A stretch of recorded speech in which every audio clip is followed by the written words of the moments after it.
The only way you're going to change it is from the inside, and so that is by going to places like Campion College, by furnishing your own brain, and by going into the media and standing fast and realising that maybe short-term your career might do better if you go with the flow.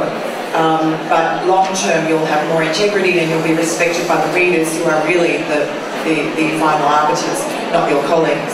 So I think the best journalists are the ones who listen less to their colleagues and try to be fashionable among their colleagues than they do to the readers, because, you know, in Australia at least, I think my experience has been that the public really has a pretty acutely tuned moral compass, and most people believe the same things no matter what, you know, religion, or even if they know religion.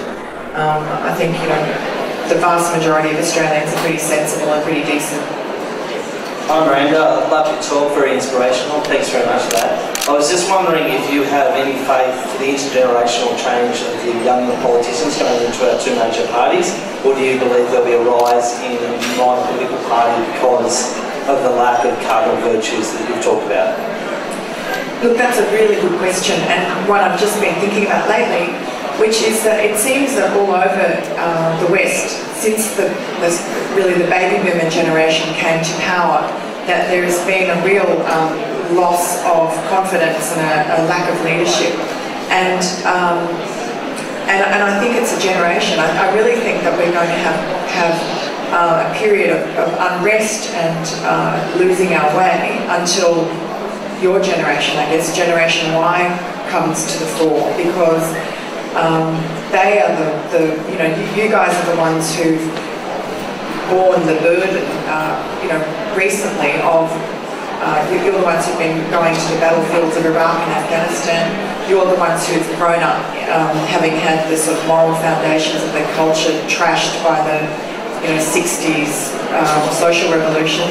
And you're the ones who've seen firsthand the damage that's wrought in divorce and dysfunctional families, and you're the ones who are going to have to put it right again.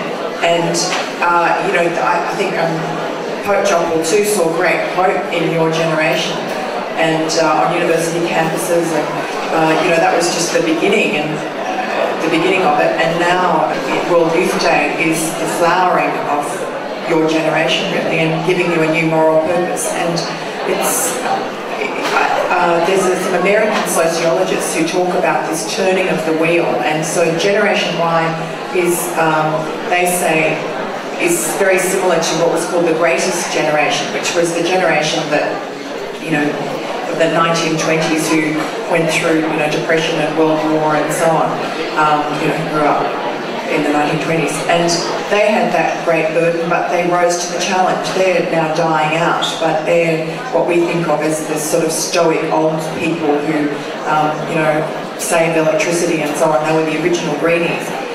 And I think your generation is, again, the greatest generation come again, and the challenges, I mean, I hope the challenges aren't as dire as they were for the previous 4 generations ago, greatest generation, but the way the world is looking now with, you know, the economy's collapsing all over the world,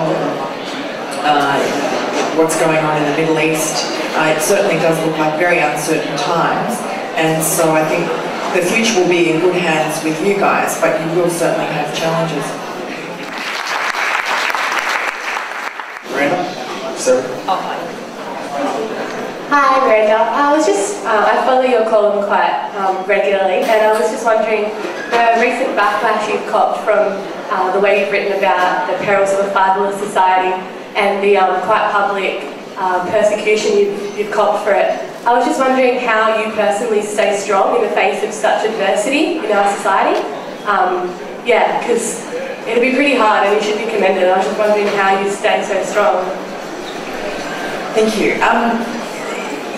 Look, I was not all that surprised, but I guess it's because the backlash is so bizarre. You know, so many people who read the column, who I don't even know, wrote to me and said, I only read the column because I heard of the controversy, but I don't understand what people are objecting to. And so I guess that the moral framework that found that column so offensive and so appalling and so, hateful is so distant from my moral framework and the framework of everybody I know, and my friends and family, and that it really just strikes. It doesn't hurt me. It just strikes me as being ridiculous and out of touch, and a sort of a desperate attempt to shoot the messenger because they're losing the argument. And the argument that I put was just, it was basically a column about, it was after the London riots. I wrote, starting off saying that Penny Wong, who's a minister in the government, who's a lesbian, is having her partner is pregnant, so they're having a child together. And there was just all this politically correct, I thought, celebration in the media about it and on radio and so on. People saying how wonderful it was and what a great role model she was, and how this would be a real fantastic way of pushing gay marriage through the Labour Party conference, because the baby was going to be born at about the same time. I think it's December. And so I just wrote a very measured piece, because I didn't want to be horrible to Penny Wong and her partner and this poor baby that's being born. So I was at pains to say this is a cause of private celebration for them. But I just don't understand why the rest of us should act like this is, the most wonderful thing since the Second Coming. And then I said that we shouldn't be celebrating this kind of thing, because they've deliberately set out to remove the father from the equation, even though Penny Wong has said that the sperm donor will be known to the child. But what I said was that really is not about fatherhood, and that every child deserves, a mother and a father, if at all possible. And then I went on to talk about the riots in London, and saying that is, you only need to look at what happened in London to see the consequences of a fatherless society. So you had a lot of the people of the underclass and, that chaotic sort of family dysfunction that goes on.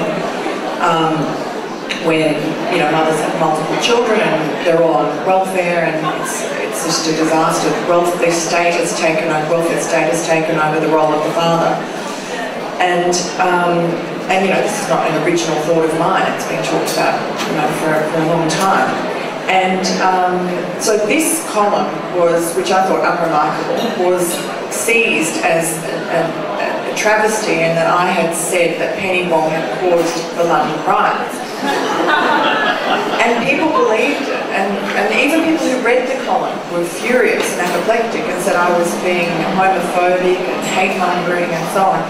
And I just think that the ferocity of the attack on me was meant to serve as a sort of a warning to other people who might possibly stick their head above the parapet and say that, well, actually, gay marriage is not such a great thing.